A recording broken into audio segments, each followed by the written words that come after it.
যে কোনো প্রয়োজনে বিপদে পড়ে 2 রাকাত সালাত, দেখবেন 1 মিনিট আমার দিকে দেখেন।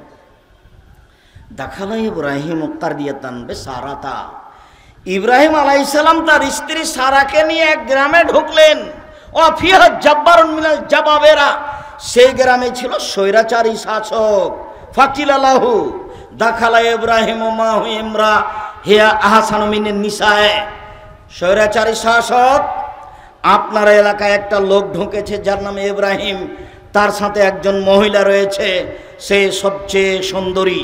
বুখারী মুসলিম। বলা যায় না সারা কি সেই যুগে সবার চেয়ে সুন্দরী ছিলেন? না, সারা পৃথিবীতে যত মহিলা এসেছে, যত মহিলা আসবে, যত মহিলা আছে, সবার চেয়ে সুন্দরী আল্লাহু আলাম, আল্লাহই ভালো জানেন। যাক, ইব্রাহিমের সাথে যেই মহিলা আছে সে হচ্ছে সবচেয়ে সুন্দরী। ইব্রাহিম আলাইহিস সালামকে বলা হলো মান হে আল্লাতি মা, আপনার সাথে যে মহিলা রয়েছে সে কে? তখন ইব্রাহিম আলাইহিস সালাম বললেন হে উক্তি, সে আমার বোন। সুম্মা রাজা এলাইহা, তারপর স্ত্রীর কাছে গিয়ে বললেন দেখো আমি আখবার তহম আন্নাকে উক্তি, আমি কিন্তু বলে দিয়েছি তুমি আমার বোন। ফলা তুকাদ্দিবি বিহাদিসি, তুমি আমাকে এখন মিথ্যুক প্রমাণ করো না। তুমি যদি বলো এইটা আমার স্বামী, তাহলে আমি মিথ্যুক হয়ে যাব। আমি কিন্তু বলে দিয়েছি তুমি আমার বোন। সারা মনে রেখো, ইন আলালার যে মুমিনুন গায়রু গায়রুকে, আমি আর তুমি ছাড়া এই মাটির উপরে কোনো মুমিন পুরুষ নারী নাই। এই হিসাবে আমরা দুজন ভাই বোনও বটে। বোঝা গেল না কথা? ইব্রাহিম আলাইহিস সালামের এই পর্যন্ত কথা বোঝা গেছে কি? ফারসালা বিহা ইলাইহি, ইব্রাহিম আলাইহিস সালাম তার স্ত্রীকে রক্ষা করতে পারলেন না, তাকে স্বৈরাচারী শাসকের কাছে পাঠিয়ে দিলেন। ফাকামা ইলাইহা, ঘরে ঢুকতেই স্বৈরাচারী শাসক তার দিকে আগিয়ে গেল দাঁড়িয়ে। সারা বললেন থামেন, আগে ওযু হবে, 2 রাকাত সালাত হবে। ওযু করলেন, 2 রাকাত সালাত আদায় করলেন, তারপরে বলছেন উপস্থিত বৈঠকের মুসলিম বোন একটু খেয়াল করেন, এই মেয়ে শোনো, তোমাকেই বলছি, দেখি তোমার সাহস হয় কিনা। উপস্থিত বৈঠকের মুসলিম বোন আপনাকে বলছি, দেখি আপনার সাহস হয় কিনা। দেখেন 1 মিনিট। সারা রাদিয়াল্লাহু তাআলা আনহার নিজস্ব বিবরণ। সারা বলেন আমি বললাম আল্লাহুম্মা, হে আল্লাহ, ইন কুনতু আমানতু বিকা ওয়া বিরাসূলিকা, আমি যদি তোমাকে বিশ্বাস করে থাকি, তুমি আল্লাহ, তোমার নবী ইব্রাহিমকে নবী বলে যদি বিশ্বাস করে থাকি, ওয়াহাসানতু ফারজিল্লা যাওজি, আমার স্বামী ছাড়া আমার লজ্জায় স্থান জিন্দেগিতে কাউকে ব্যবহার করতে দিনি, আমি কোনোদিন জেনা করিনি, এই 3টা কথা যদি ঠিক হয়, ফালা তুসাল্লিত আলাল কাফেরা, তাহলে নির্জনে এই কাফেরকে আমার উপরে জয় করো না, সেজন্য আমার গায়ে হাত লাগাতে না পারে। বলা শেষই হয়নি, অজ্ঞান হয়ে পড়ে গেছে। হাদিস বুখারী মুসলিম। কি বুঝলেন আপনি? উপস্থিত বৈঠকের মুসলিম বোন, সাহস হয়? এই মেয়ে তোমার সাহস হয়? আজ থেকেও মোবাইল ব্যবহার করবে না। বড় মোবাইলের অপর নাম জেনা, বড় মোবাইলের অপর নাম হলো জাদু। তোমার তো স্বভাব, তুমি পায়খানা তো এই মোবাইল নিয়ে যাও। এই মোবাইলের অপর নাম জেনা, মোবাইলের অপর নাম জাদু। আপনি খালি বলেছেন আর এখন কথা বলবো না এ বলে রেখেছেন, ঘুমিয়েও যাচ্ছেন, ল্যাপটা টেনেছেন, একটু পরে আবার মোবাইলে হাত দিলেন, এভাবে রাত পার হয়ে গেছে। আপনি কখন তাহাজ্জুদ পড়বেন? মুরব্বী, উপস্থিত বৈঠকের দিনই মুসলিম ভাই বোন, আপনার কাছে আমি অনুরোধ জানাচ্ছি, 10টার পরে কোনো কথা বলবেন না। মাগরিবের পরে খেয়ে নেবেন, খেয়ে নেওয়ার পরে কিছু কাজ করেন, পড়াশোনা করেন। সবাইকে কাজ করে খেতে হবে, জুমার দিনও কাজ করতে হবে, ছুটি নামে কোনো জিনিস নাই। বৃদ্ধ বয়স্ক মুরব্বী সকলকে কাজ করতে হবে। বাপ বেটার খাবে ওই সময় যখন বাপ কাজ করতে পারে না। বুঝাতে পারলাম না মনে হয়? বাপ বেটার কখন খাবে? যখন বাপ নিজে কাজ করতে পারে না। বসে খাওয়া নিষেধ। ফাইজা কজিয়াতি সালাত ফান্তাসিরু ফিল আরজ, জুমার সালাত হয়ে গেলে তাড়াতাড়ি দোকান খুলো, তাড়াতাড়ি জমি চাষে নেমে যাও। আমি বলিনি, এ কথা কে বলছেন? আল্লাহ বলছেন। বসে খাওয়ার কোনো সুযোগ নাই। বাঙালি একদিন কাজ করে 7 দিন বসে থাকে, ও ও হলো গরিব গৌরবী, ওর সাথে আল্লাহ কথা বলবে না। গরিব মানুষ অহংকার করিয়েন না, পুঁটির মাছ কিনবেন, রুই মাছ কিনবেন না। আব্দুর রাজ্জাক সাহেব আমাদের জানজি নেই, বলে হ্যাঁ এইভাবে। আপনি রুই মাছ কিনলে তো কর্জ করতে হবে, কর্জ করেন যদি শোধ করতে পারবেন না, পালিয়ে যাবেন কয়দিন পরে, ওই কাজেই যাবেন না। বলছিলাম সম্মানিত দিনী বোন, আপনাকেই বলছি, আপনি কথাটা আবারও দেখেন। সারা বলছেন আল্লাহ আমি যদি তোমাকে বিশ্বাস করে থাকি, এটা যদি সত্য হয়। দুই, আমি যদি ইব্রাহিমকে নবী বলে থাকি, এটা যদি সত্য হয়। তিন, আমি কোনোদিন জেনা করিনি, আমার স্বামী ছাড়া আমার লজ্জা স্থান কাউকে কোনোদিন ব্যবহার করতে দিনি। এইটা যদি ঠিক হয়, তাহলে নির্জনে এই জন্য আমার গায়ে হাত লাগাতে না পারে। কথাই শেষ হয়নি, অজ্ঞানে পড়ে গেছে। প্রয়োজনীয় সলাৎ, বিপদে পড়ে 2 রাকাত সলাৎ আদায় করবেন। বুঝাতে পারি না মনে হয় আমি। ছেলে মেয়ে মামলা হয়ে গেছে, 2 রাকাত সলাৎ আদায় করেন। বিপদে পড়ে গেছেন, 2 রাকাত সলাৎ আদায় করেন। দোকানে বড় লস হয়ে গেছে, 2 রাকাত সলাৎ আদায় করেন। বিরাট সমস্যা নেমে এসেছে, 2 রাকাত সলাৎ আদায় করেন। এ দেখেন সমস্যা, সারার উপরে সমস্যা। আমি মনে হয় বুঝাতে পারি না। সারার উপরে সমস্যা বুঝতে পারছেন কি? সারা তো ঠেকিয়ে দিলেন, বললেন থামেন, আগে ওযু করব, তারপরে কি করব? 2 রাকাত সলাত আদায় করব, তারপরে তোমার সাথে কথা। এর নাম প্রয়োজনীয় সালাত। একটা বই পাওয়া যায় এদেশে, উপদেশ, নাম শুনেছেন? আপনার জন্য লিখেছিলাম, কত কষ্ট যে করেছি। ওতে আছে আল্লাহ ভরসা, এ আলোচনা আছে আল্লাহ ভরসা, এরই নাম আল্লাহ ভরসা। আল্লাহ ভরসা। এখানে যখন আমি আসি তখন আমার একটা কথা মনে পড়ে, মুসা আলাইহিস সালামের কথা। কালা আসহাবু মুসা, মুসার সঙ্গী সাথী বললেন ইলাল মুদরাকুন, মুসা আমরা আটকা পড়েছি, আমরা ধরা পড়েছি। ডানে সাগর, সামনে পাহাড়, বামে ফেরাউন, পিছনে ফেরাউন, বাঁচার পথ নেই, আমরা আটকা পড়েছি, আমরা ধরা পড়েছি। তখন মুসা আলাইহিস সালাম বলছেন কাল্লা, কখনো নহে, অসম্ভব, এটা হতে পারে না। ইন্না মায়া রাব্বি, আমার সাথে আমার প্রতিপালক রয়েছেন, সায়াদিনী, তিনি আমাকে পথ দেখাবেন। আটকা পড়েছি মানে বলো কি? বাহ্যিকভাবে বাঁচার কোনো পথই নেই, বাঁচার কোনো পথই নেই। এর নাম আল্লাহ ভরসা। মুসা আলাইহিস সালাম বলছেন কখনো নহে, অসম্ভব, হতে পারে না, ফেরাউন আমাকে ধরতে পারে না, এটা অসম্ভব, ফেরাউন আমাকে ধরতে পারে না। ইন্না মায়া রাব্বি, আমার সাথে আমার প্রতিপালক রয়েছেন, সায়াদিনী, তিনি আমাকে পথ দেখাবেন। বাস্তব তাই হলো। ফেরাউন কি ধরবে? ও তো ডুবে মারা গেল। যার জন্য আপনাকে বলি কোনোদিন জুলুম করবেন না, জোর করে কারো জমি দখল করবেন না। এই ছেলে, তোমাকে বলছি, কোনোদিন ধমকে কাউকে কথা বলিও না, দলীয় দাপট দেখায়ও না, সাংগঠনিক ক্ষমতা দেখায়ও না, অর্থ সম্পদের ক্ষমতা দেখায়ও না, দলীয় দাপট দেখায়ও না, মুখে চিৎকার করে কাউকে অপমান করো না। ফেরাউন ডুবে গেছে, ফেরাউন কে হয়েছে? ডুবে গেছে। ক্ষমতা দেখিয়ে 1 মিনিট বাঁচার চেষ্টা করিও না, দরকার নেই। নরম হয়ে থাকো, কয়দিন পরে জীবন শেষ হয়ে যাবে। খুব নরম হয়ে থাকো, খুব ঠান্ডা হয়ে থাকো, নিজে হাতে উপার্জন করে খাও, কয়দিন পরে জীবন শেষ হয়ে যাবে। আমার অনুরোধ, তুমি কথা রক্ষা করো, তোমার জন্য ভালো হবে। মুরব্বী, আপনাকে আমি অনুরোধ করছি, ক্ষমতা দেখায়েন না কাউকে, দলীয় দাপট দেখায়েন না কাউকে, টিকতে পারবেন না, কয়দিন পরে হারিয়ে যাবেন। ফেরাউন ডুবে গেছে। সম্মানিত দিনী ভাই বোন, প্রয়োজনীয় সালাত আর একটু, আপনারা সবাই জানেন 3 জন কোলে শিশু অবস্থায় কথা বলেছিল।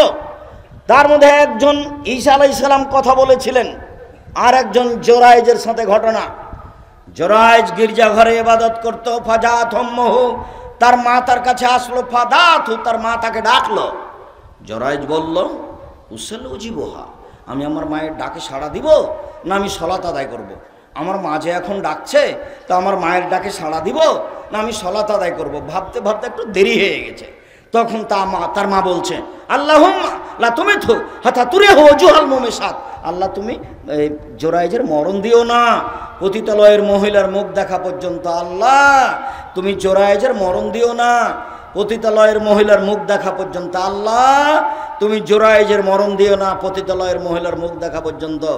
মা বদদোয়া করে দিলেন, জীবনে কোনোদিন ছেলে মেয়ের জন্য বদদোয়া করবেন না, বলবেন না তোকে ত্যায্য পুত্র করলাম, তুই আমাকে মারলি, কথা বলবেন না। ছেলে যদি গালি দেয়, ছেলে যদি মারে, তাড়াতাড়ি করে অজু করে ঘরে ঢুকে 2 রাকাত সালাত আদায় করে আল্লাহকে বলেন, আমি ছেলে এরকম চাইনি, তুমি ছেলে ফেরত দাও, ছেলে ফিরিয়ে দাও। 3 মিনিটের মধ্যে ছেলে যেন আমার পা ধরে ক্ষমা নেই, বলে আব্বা আমার ভুল হয়েছে, আর কোনোদিন আপনাকে এভাবে জোরে কথা বলবো না, এখনই আমাকে ফিরিয়ে দিতে হবে। ছেলে কোথায় বলবেন বলেন তো দেখি? উপরে।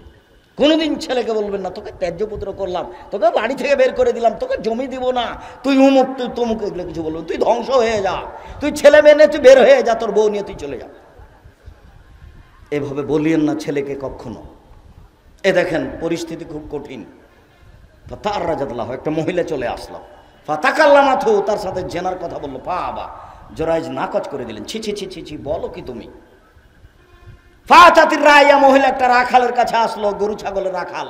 ফাম কারাতু, তাকে চেপে ধরলো, চেপে ধরে জেনা করলো। ফাওয়ালাদ গোলামান, একটা বাচ্চা জন্ম দিল। কালাত হুয়া মিন জোরায়েজ, বলে দিল এই বাচ্চাটা জোরায়েজের। ফাতাহু, জনগণ আসলো গির্জা ঘরের কাছে। ফাকাসসারুহু, জনগণ এসে গির্জা ঘরকে ভেঙে একবারে ধুলা ধুলা খান খান করে দিল। ও আনজালুহু, টেনে হেঁচড়ে তাকে রাস্তায় নামিয়ে দিল। ও সাবুহু, অকথ্য ভাষায় গালি দিল গ্রামের লোক জোরায়েজকে। জোরায়েজ দাঁড়ালেন, অজু করলেন, 2 রাকাত সালাত আদায় করলেন। দুধের বাচ্চাকে গিয়ে বললেন, বলো তো বাচ্চা, মানাবুকা তোমার বাপকে? তখন দুধের বাচ্চা বলল, আবি আর রাই, আমার বাপ রাখাল। জনগণ বলল, না আপনি সৌমা থেকে বিদ্যা হবে। জোরায়েজ, তোমার গির্জা ঘরটা স্বর্ণ দিয়ে বানিয়ে দিব।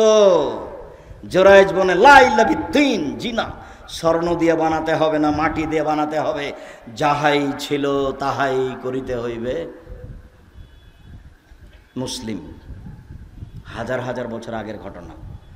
সালাতুল হাজা, প্রয়োজনে 2 রাকাত সালাত। আমি মনে হয় বুঝাতে পারি না, যদি আমি বুঝাতে না পারি এটা আমার অক্ষমতা। আপনাকে যদি আমি কাল থেকে বিপদে 2 রাকাত সালাত আদায় করাতে না পারি, আমার অক্ষমতা। আমি এসেছিলাম আপনাকে কিছু প্রয়োজনীয় কথা শিখাতে, আমি হয়তো বা সফল হতে পারছি না। আপনি আমার দিনী ভাই, আপনি আমার দিনী বোন, আমি আপনার জন্য এসেছি। আমরা শেষের দিকে চলে আসছি। সলাতুল ইস্তেখারা, সিদ্ধান্তের সলাত। এই ছেলে রেডি হও, কান এদিকে করো। বিবাহ করলে আগে 2 রাকাত সালাত আদায় করে সিদ্ধান্ত নিতে হবে। শ্বশুরের কাছে টাকা নিবা কিনা আগে সিদ্ধান্ত নাও। শ্বশুরের কাছে কোনোদিন টাকা চাইও না। কালকে একটা দামি লুঙ্গি কিনে নিয়ে যে বলবো, আব্বা এই যে আপনার জন্য একটা লুঙ্গি নিয়ে এসেছি, আপনার কোনো অর্থ সম্পদ আমাকে নিতে হবে না, আমি কাজ করে খেতে পারি। আপনার জন্য আমি 1000 টাকা দামের একটা লুঙ্গি নিয়ে এসেছি। আপনি মেয়েকে লালন পালন করে আমার হাতে তুলে দিয়েছেন, আমি আপনার কি দিয়ে শুকরিয়া আদায় করতে পারি? এই নেন। তুমি তোমার শ্বশুরকে যে গরম দেখে কিছু বলো, তাহলে তোমারও বেটি কালকে আসছে। চাঁপাইনবাবগঞ্জের ভাষাতে বলে যে কি গোঁঠা পড়ছে আর গোবর হাসছে, মানে গরুর গোবর যেটা শুকিয়ে গেছে ওটা জ্বলছে, আর যেটা কাঁচা আছে সেটা হাসছে। বলে আমি তো জ্বলি না, তো কদিন পরে এ যখন শুকিয়ে যাবে তো এও তো জ্বলবে। তুমি তোমার শ্বশুরকে কিছু বলিও না, কালকে তোমার ঝামেলা চেপে আসছে। শ্বশুরকে সম্মান করিও।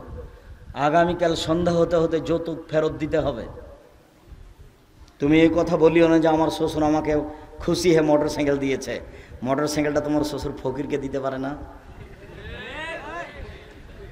তোমার শ্বশুরের চরিত্রের কথা আমি বলি, তোমাকে আমি কষ্ট দিইনি। ফকির যখন তোমার শ্বশুরের কাছে আসে তখন বলে মাফ করো, অথচ আমি তোমার শ্বশুরকে বলেছি, তোমার বাপকে বলেছি, তোমার মাকেও বলেছি। কি বলেছি? তোমার মাকে বলেছি যে ছেলেকে যখন বাইরে পাঠাবেন আপনি মা হিসেবে 5টা 10টা 100টা টাকা খুচরা দিবেন। আমার মা যখন আমাকে বাড়ি থেকে বের করতো তখন আমরা চাঁপাইনবাবগঞ্জের ভাষা, আমার মা আমাকে বলতেন, বেটা ছেলেকে খালি টাকায় বের হতে হয় না। এটা আমার মায়ের ভাষা। তা আমি এখন বুঝছি টাকা পয়সা খুচরা থাকতে হবে। কেন? যতবার ফকির আসবে ততবার আমি বলবো মাফ করো। আমি যদি 10টা ফকিরকে 5 টাকা দিই তাহলে কয় টাকা আসলো? 50। 10টা ফকির বিদায় করলাম মাত্র 50 টাকা। আমি কেন তাকে মাফ করো বলছি? আপনাকে আবারও বলছি, আপনি আমার দিনী বোন, আপনার স্বামী যখন বাড়ি থেকে বের হবে তখন 50টা 100টা খুচরা টাকা তাকে দেবেন, আর বলে দিবেন, শোনো, ফকির সামনে আসলে মাফ করো বলিও না তো। ফকির সামনে আসলে 5 টাকা 10 টাকা দিয়ে দিও।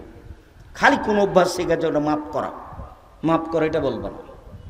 এই কাজ আপনার স্ত্রীকে করতে হবে, এই কাজ ছেলে তোমার মাকে করতে হবে, তাহলে এটা পথ সহজ হবে। আপনার স্ত্রী ভালো হলে আপনি ফকির মিসকিনকে খাওয়াতে পারবেন, আর স্ত্রী যদি আপনার মায়ের মতো না হয় তাহলে আপনি ফকির মিসকিনকে খাওয়াতে পারবেন না। কতদিন আপনাকে বললাম যে আপনার স্ত্রীকে ফিরে যেতে হবে আপনার মায়ের স্বভাবে। কোনোদিন 1-150 চাউল রান্না করবেন না, হাফ কেজি 3 কেজি চাউল রান্না করতে হবে। আপনার মা 3 কেজি চাউল রান্না করতেন, 12 জন 16 জন বাড়িতে মানুষ ছিল। আপনার মা ঢেঁকিতে ধান ভেঙে চাউল রান্না করতেন, কোনো সমস্যা হয়নি।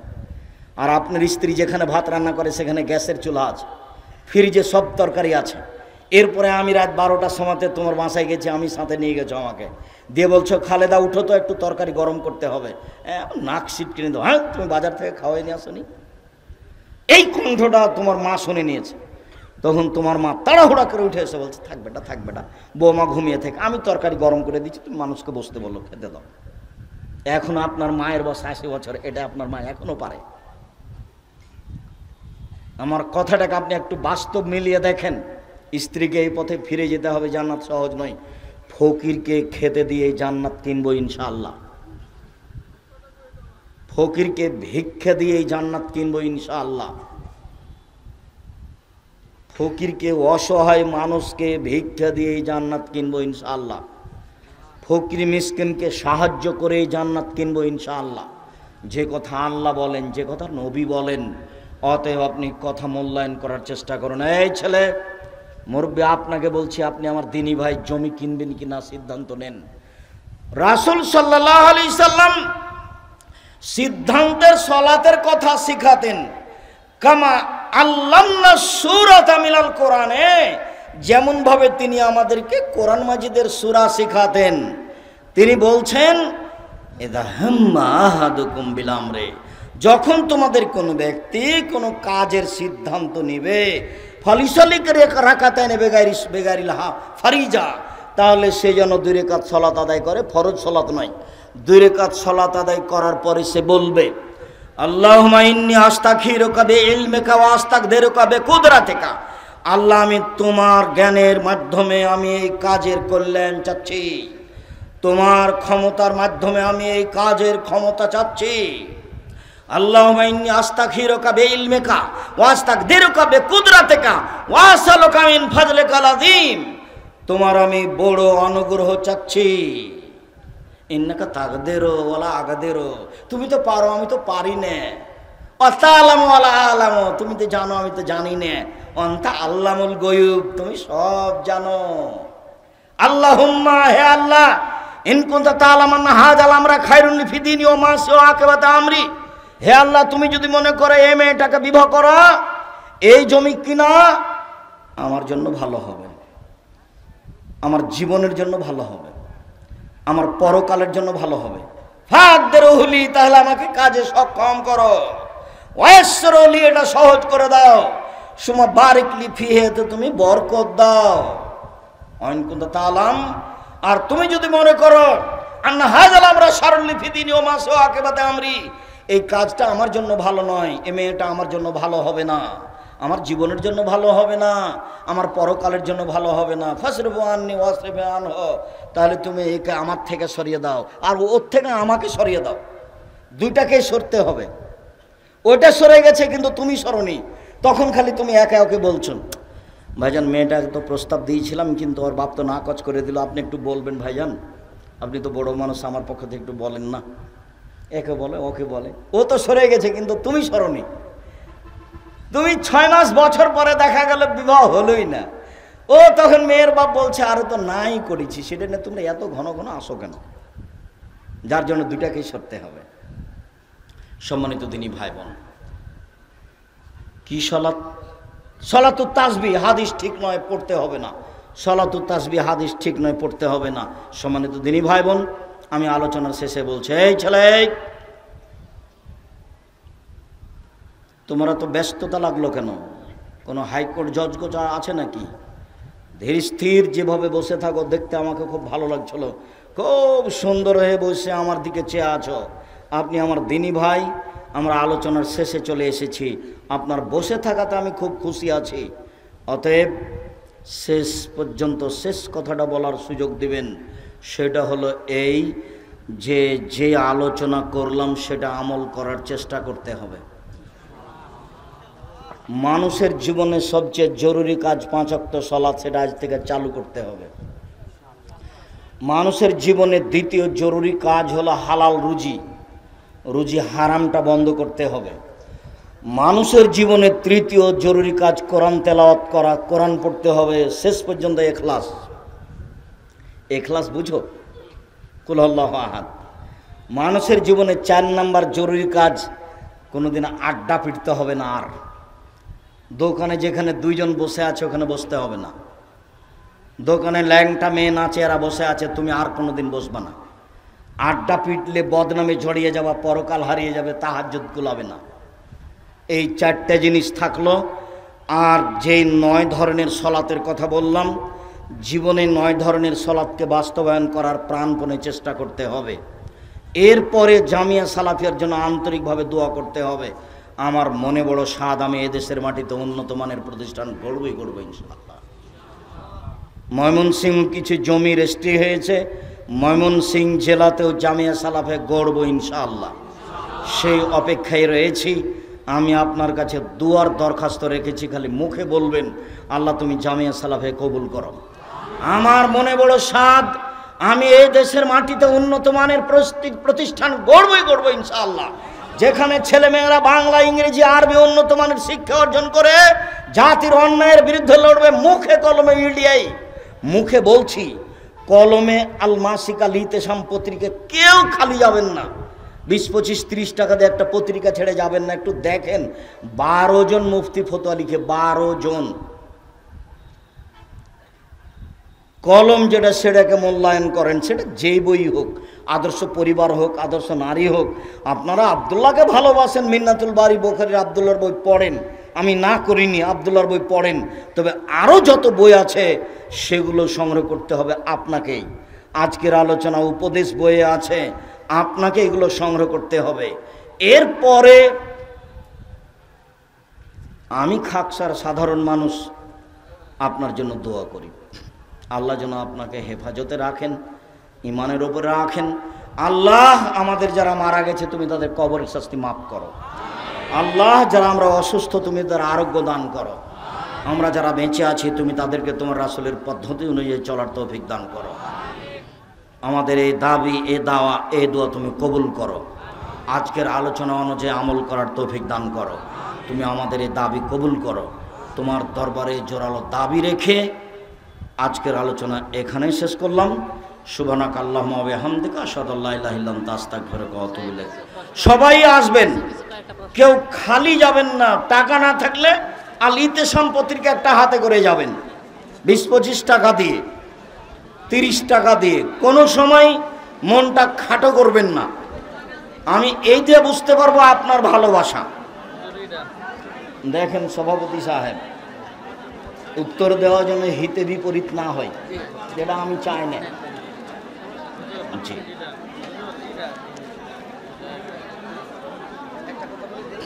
আকিমুদ্দিন দ্বারা ইসলামী আন্দোলন করা ফরজ কিনা? জি না। আকিমুদ্দিন মানে শিরক থেকে বাঁচো।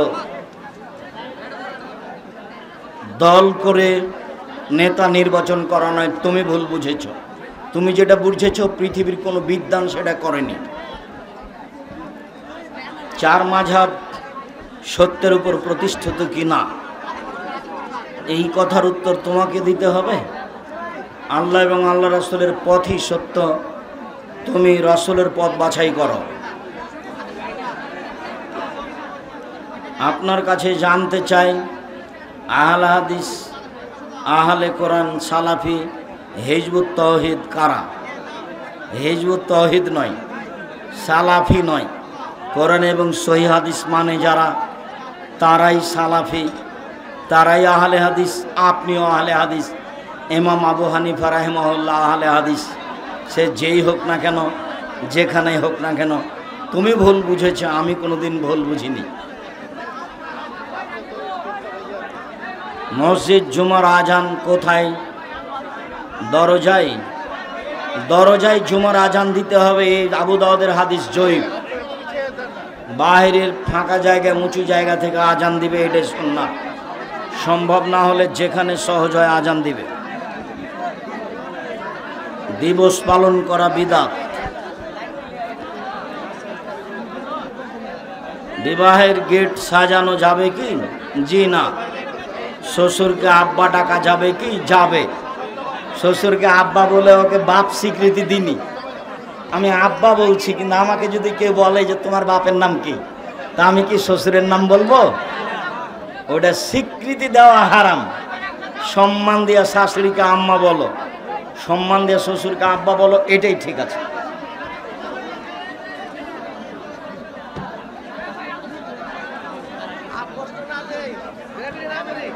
আপনারা, আমার জানা অনুপাতে গাড়িতে অনেক বই আছে, আর যতক্ষণ বই আছে আমি উঠিনি। কাজেই মনে কষ্ট নিয়েন না, ধীরে পরে নেন, সব বই নিয়ে যাবেন। আর দাম না দিয়ে কেউ বই নিয়ে যাবেন না, ফ্রি কোনো বই নাই। হ্যাঁ, বক্তব্য শুনতে এসে ফ্রি বই নিয়ে গিয়ে মুনাফেক হয়েন না। মহিলাদের মসজিদে জামাতে নামাজ পড়ার বিষয়ে মতামত। জি, মহিলারা 5 ওয়াক্ত সালাত বাড়িতে পড়বে, জুমার সালাত মসজিদে পড়বে, ঈদের মাঠে যেতে বাধ্য, ঈদের মাঠে যাবেই। জুমা মসজিদে যাওয়া ভালো, 5 ওয়াক্ত বাড়িতে ভালো। সবার জন্য রাস্তায় হাটে ঘাটে জোর করে চাঁদা আদায় করা যায় কি? লোকগুলোকে স্টেজ থেকে নামান।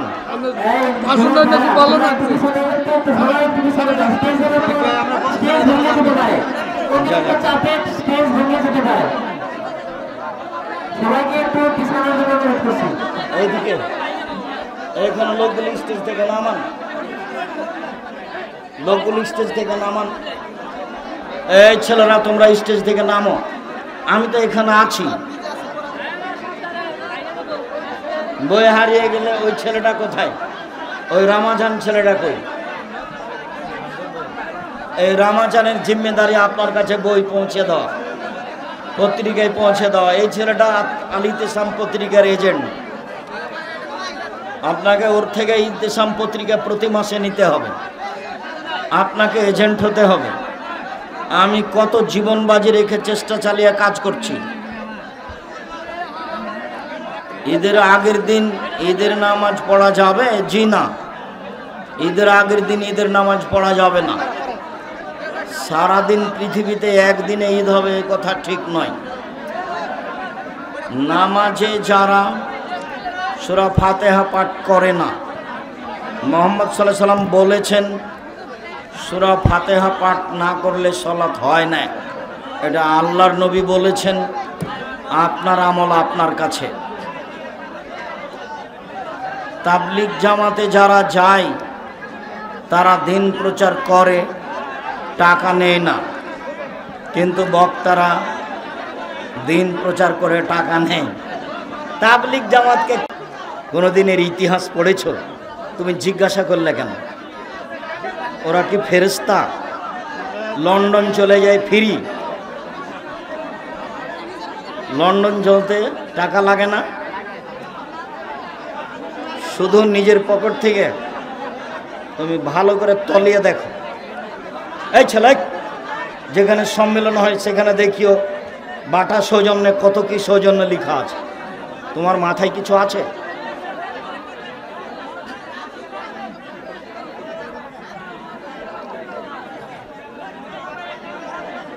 বর্তমানে সৌদি আরবের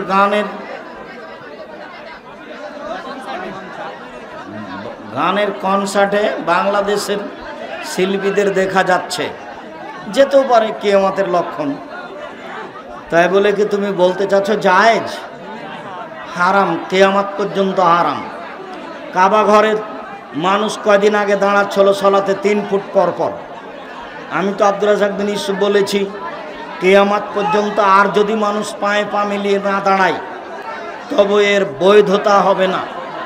এটা বৈধ করতে হলে মুহাম্মদ সাল্লাল্লাহু আলাইহি সাল্লামকে আবার দুনিয়াতে আসতে হবে। যেহেতু কিয়ামত পর্যন্ত মুহাম্মদ সাল্লাল্লাহু আলাইহি সাল্লাম আর কোনোদিন আসবেন না, কাজে এটা জায়েজ হবে না, এর নামে ইবাদত। পেশাদার ফকির যে আছে নাকি, পেশাদার ফকির থাকতে পারে, থাক, জি দিবেন। যে চাইতে আসবে হিন্দু মুসলমান বৌদ্ধ খ্রিস্টান তাকে দিবেন, তাকে অপমান করে বের করার চেষ্টা করিয়েন না, সাবধান।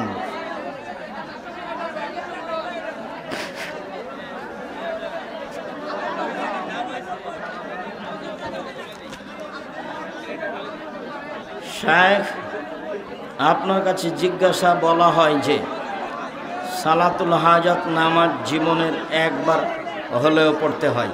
আরে না, সালাতুল হাজাত নয়, ওটা হলো সালাতুল তাসবিহ। জীবনে একদিন, কোনো একদিন, হাদিস ঠিক নয় সেই জন্য বলিনি। ওইটাতে আছে জীবনে একদিন, হয় বছরে একদিন, হলে মাসে একদিন, না হলে সপ্তাহে একদিন। আমার মোবাইল নাম্বারটাই বিকাশ নাম্বার, প্রত্যেকটা বইয়ের গায়ে লেখা আছে। আমাকে নতুনভাবে কিছু বলা লাগে না, নেটেই আছে। আমি তোমার সামনে আমার নাম্বারটা প্রচার করব, তুমি কেমন বুঝলে? এটা সব বইয়ের গায়ে আছে, নেটেও আছে। আব্দুর রাজ্জাক বিন ইউসুফ, উটের গোস্ত খেয়ে ওযু করতে হয় কি? জি। উটের গোস্ত খেলে ওযু ভেঙে যায়, ঘুমালে ওযু ভেঙে যায়। এই ছেলে পিছনে যারা ছিল একটু বাতাস করো না, কোথায় গেল তোমরা? জন্য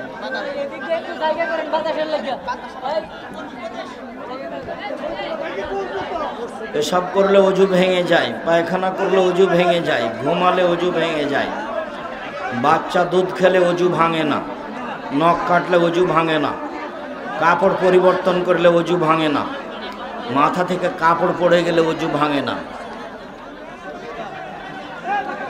সূরা ফাতিহার শেষে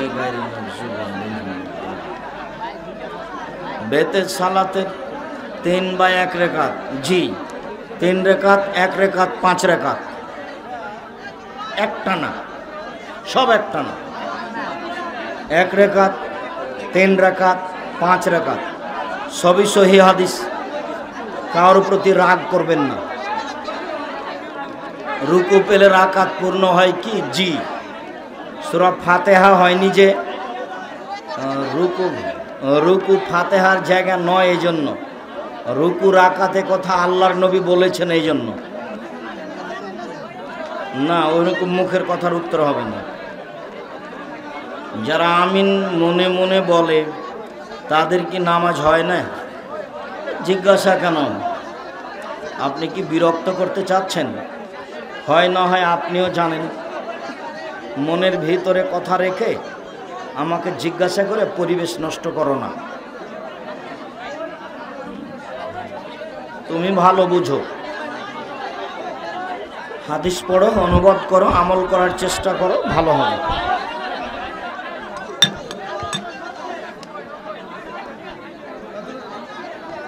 মসজিদে ঢোকে 2 রাকাত পড়ে নিলাম, কিন্তু তাহিয়াতুল ওযু কখন পড়ব? মসজিদে ঢোকে 2 রাকাত পড়লেই হবে, ওটা দিয়ে হয়ে যাবে।